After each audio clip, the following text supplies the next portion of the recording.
ക്രിസ്തുവിശുവിൽ അനുഗ്രഹിക്കപ്പെട്ട എൻ്റെ പ്രിയ സഹോദര സഹോദരി, എവരെയും കർത്താവ് യേശുവിൻ്റെ നാമത്തിൽ സ്നേഹം വന്ദനം ചെയ്യുന്നു. നിങ്ങളേവരെയും കർത്താവ് അനുഗ്രഹിക്കുമാറാകട്ടെ. ആമേൻ. നായിപ്പോൾ ചിന്തിക്കുന്നത് പുറപ്പാടിൻ്റെ പുസ്തകം 14:13-14 വാക്യങ്ങൾ.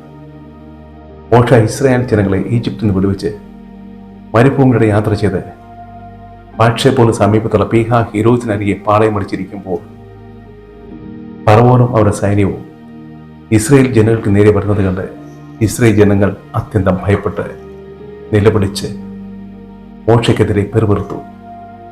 എന്നാൽ മോശ ചെറുപ്പുഞ്ചിരിയോടെ അവരോട് പറഞ്ഞു, ഭയപ്പെടേണ്ട, ഉറച്ചു നിൽക്കുവിൻ, വിശ്വസിക്കുവിൻ. ഇന്ന് നിങ്ങൾ കാണുന്ന ഈ മിസ്രൈമ്യരെ, ഈജിപ്തുകാരെ നാളെ ഒരിക്കലും നിങ്ങൾ കാണുകയില്ല. യഹോവ നിങ്ങൾക്ക് വേണ്ടി ഇന്ന് യുദ്ധം ചെയ്യും. ഹല്ലേലൂയ. പ്രിയ സഹോദരങ്ങളെ, കർത്താവിന് നമ്മോട് പറയാനുള്ളതും ഇത് തന്നെയാണ്, നിങ്ങളോട് പറയാനുള്ളതും ഇത് തന്നെയാണ്. നിങ്ങളെ വേട്ടയാടുന്ന പ്രശ്നങ്ങൾ എന്തുമായിക്കോട്ടെ, രോഗങ്ങളായിരിക്കാം, സാമ്പത്തിക ബുദ്ധിമുട്ടുകളായിരിക്കാം, ചില തെറ്റിദ്ധാരണകളിലൂടെ നിങ്ങളെ വെറുക്കുന്ന ബന്ധങ്ങളായിരിക്കാം. ഹല്ലേലൂയ. ഇന്ന് കർത്താവ് നിങ്ങൾക്ക് വേണ്ടി യുദ്ധം ചെയ്യും. അപ്പോൾ നിങ്ങൾക്ക് വേണ്ടി കാര്യങ്ങളെ നേരെയാക്കും. ഹല്ലേലൂയ. അവൻ അസാധ്യമായി യാതൊന്നുമില്ല.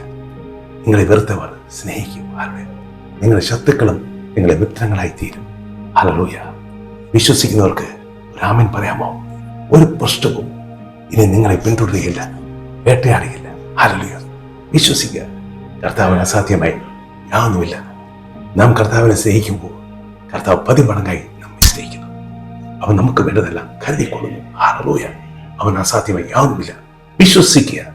ഇന്ന് നിന്നെ വേട്ടയാടുന്ന ഒരു പ്രശ്നവും ഒരു പ്രതിസന്ധിയും ഒരു നേടലായി പോലും നിന്റെ പിന്നിൽ ഉണ്ടാവുകയില്ല. ഹല്ലേലൂയ. വിശ്വസിക്കുന്നവർക്ക് ആമേൻ പറയാമോ? ആമേൻ.